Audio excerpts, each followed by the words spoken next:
Oke, mari kita perbaiki untuk Honda Beat FI. Kita lihat permasalahan yang terjadi pada motor ini.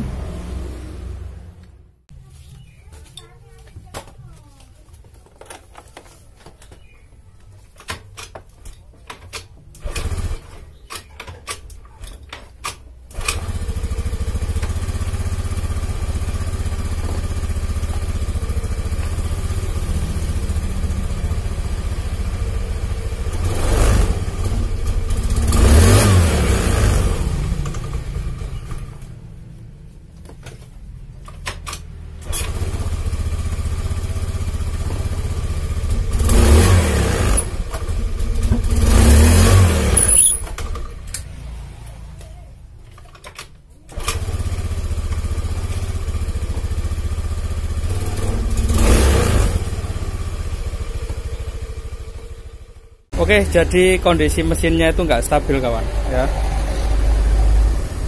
Tuh, RPM naik turun stasioner atau langsamnya.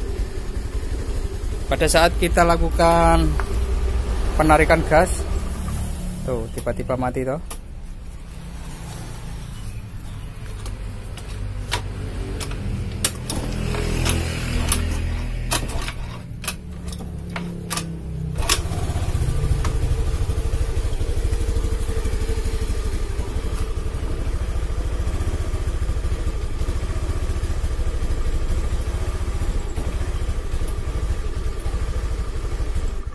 Oke, jadi seperti ini kondisinya. Bensin masih ada.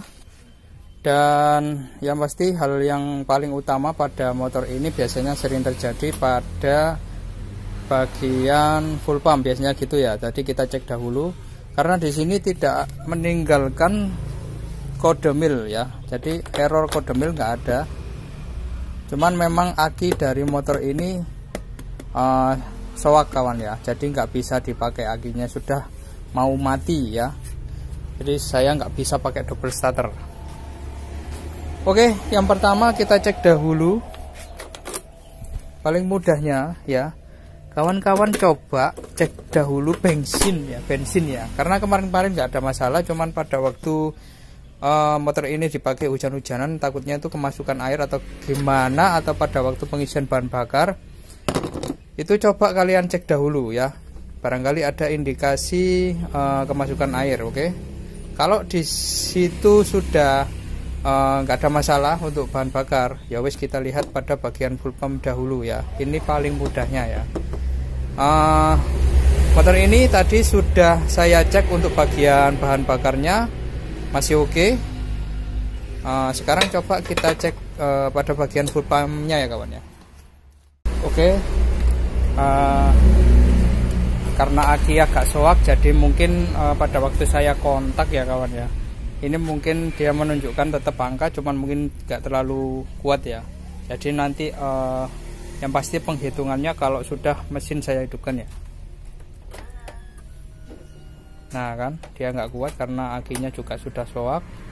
Oke, saya coba hidupkan untuk motornya.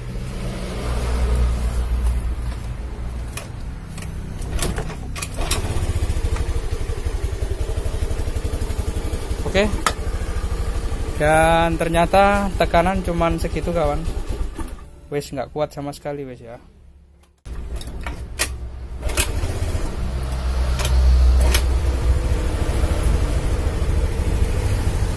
Oke, jadi pada waktu hidup motor dia menunjukkan angka cuman segitu ya kawan ya.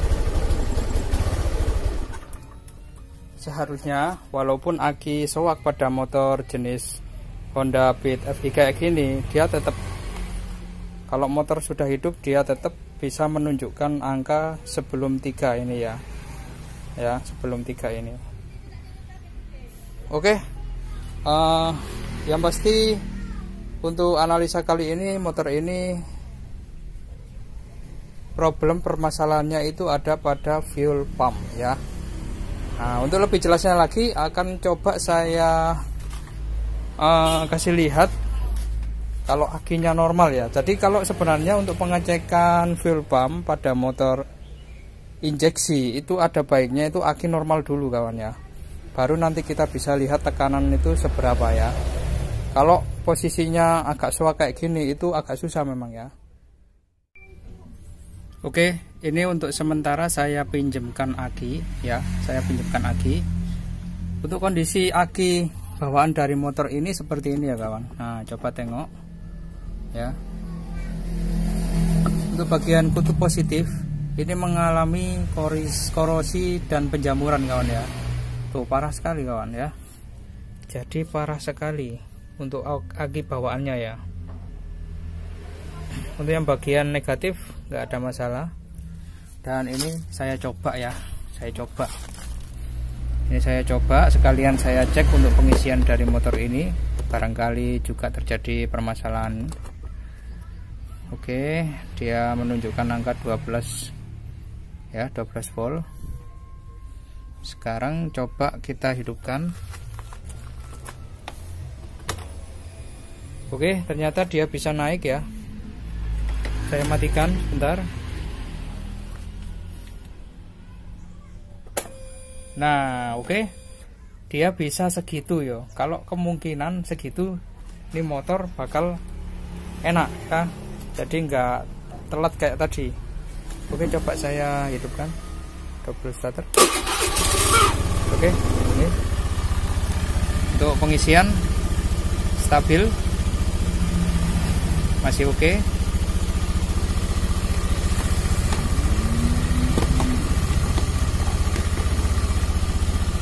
Oke, 14.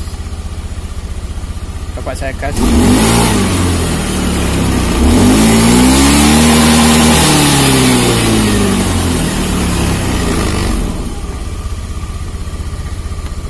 Oke, angkanya tetap stabil di angka 14, pengisian oke, dan motor bisa enak. Untuk full pump sendiri kita lihat, segitu ya kawan ya.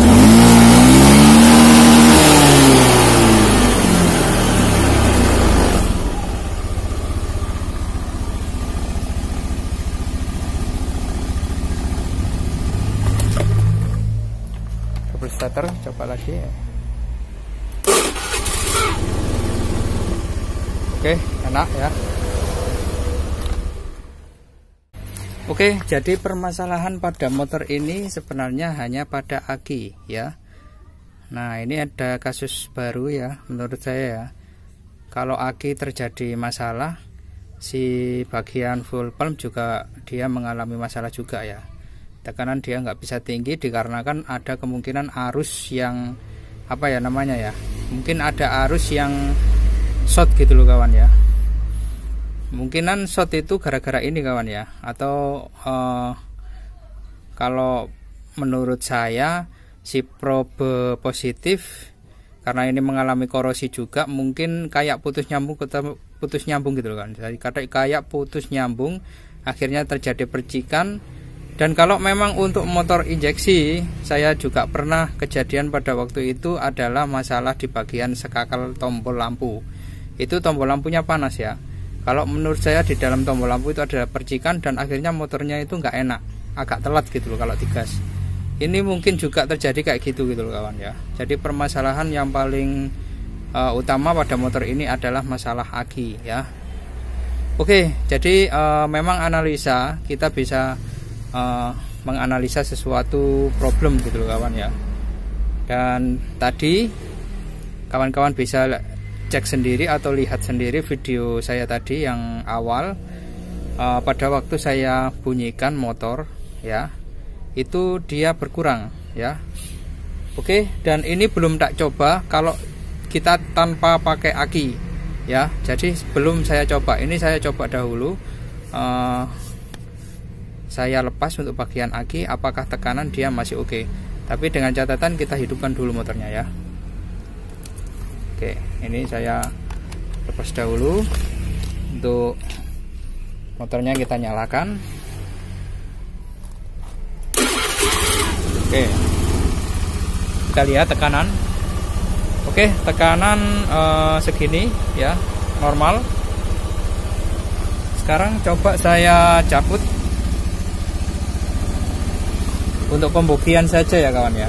Apakah memang benar gara-gara aki yang mengalami konslet atau putus nyambung. Oke, sekarang coba kita lihat. Nah, normal toh, normal ya. Coba saya gas.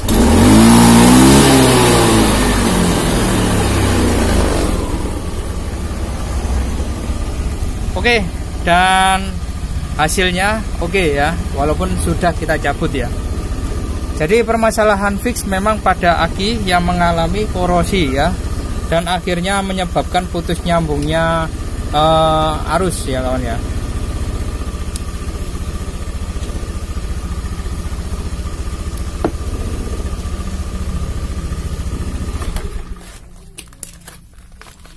Oke, jadi jangan langsung gegabah ya, kita coba dahulu memang ya untuk sebuah permasalahan ya. Jangan langsung, memang analisa kayak tadi saya ya, mungkin full pump gitu ya. Karena yang paling sering tanpa meninggalkan jejak kode wheel itu biasanya ada pada fuel pump atau rotaknya sudah lemah. Yang kedua lagi cok busi sama busi yang ketiga ya. Itu dia kompresi juga termasuk. Itu dia tanpa meninggalkan kode wheel ya kawan ya. Terkecuali ada sensor yang rusak gitu loh ya. Oke, dan ganti aki ya. Ini harganya kalau nggak salah sekitar 175 atau 70 gitu loh ya, di daerah saya kawan ya. Oke, nanti setelah selesai atau saya belikan aki, nanti akan coba saya perlihatkan untuk motornya ya, hasil akhirnya.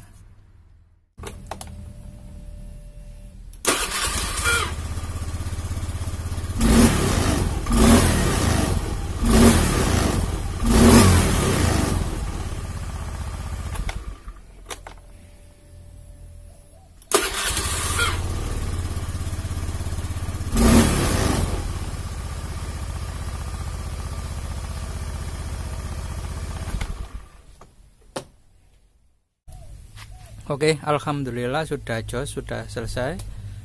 Dan yang pasti ada penggantian di aki sama roda depan tadi ya, minta diganti sekalian.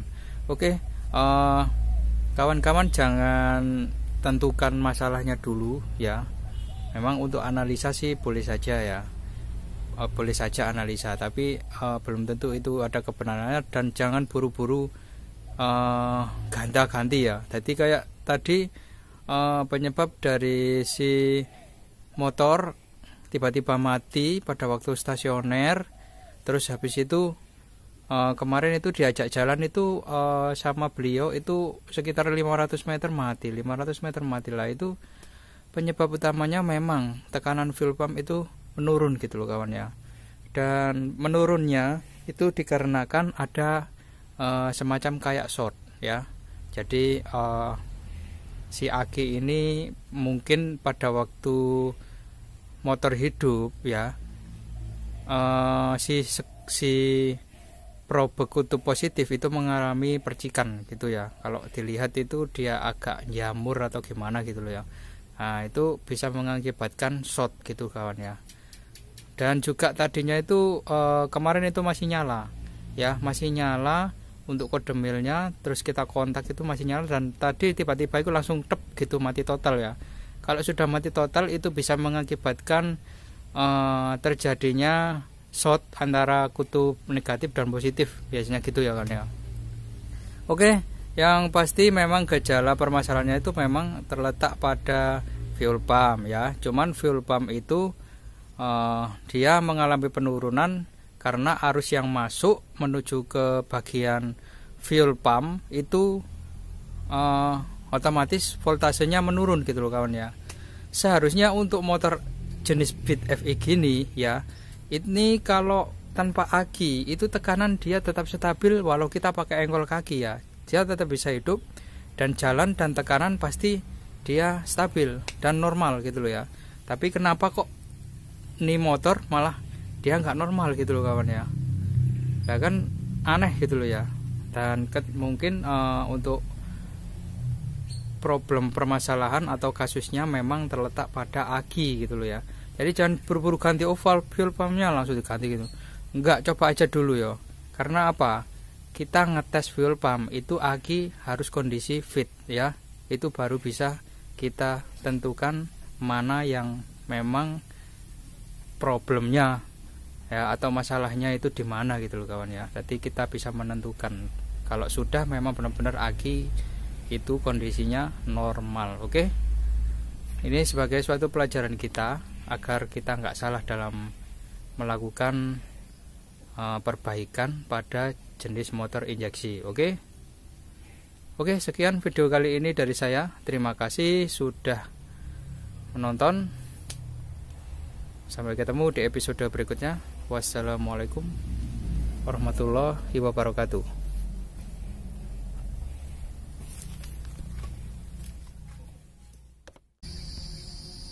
Oke, sekedar tambahan saja ya kawan ya. Karena video saya sudah selesai, ini sekedar tambahan saja. Ini tadi ternyata saya cek untuk bagian sekakelnya itu mengalami hangus atau kebakar ya. Kenapa kok saya langsung beranggapan gitu yo? Karena di sini kawan ya. Tadi saya melihat kalau motor ini tuh sudah nyala, tapi kok lampunya depan nggak nyala, baik lampu utama bawah maupun dimmer. Saya intip dari sini, kok kelihatannya pijarnya itu nggak ada masalah. Ya wis lah ya. Habis itu saya langsung inisiatif untuk membongkar bagian sekakel ya, pada bagian sekakel atas. Dan ternyata memang ini sekakel mengalami kebakar ya. Yang namanya kebakar sekakel sama rumah sekakel ya. Jadi copnya itu. Jadi di sini permasalahan ada dua, masalah aki juga masalah ini ya. Nah, ini sudah tak ganti pakai original. Untuk sambungannya ini copnya ya wis biasa, nggak ada masalah. Ini tadi saya isolasi untuk bagian dalam. Ini karena apa? Dia nempel di stang ya, jadi kegeser-geser gini akhirnya konslet. Shot. Ini seandainya kalau saya biarkan ya, ada kemungkinan motor ini tetap mogok ya di jalan walaupun ini sudah normal ya. Nah, akhirnya ketemu juga permasalahan yang kedua. Oke, segitu saja.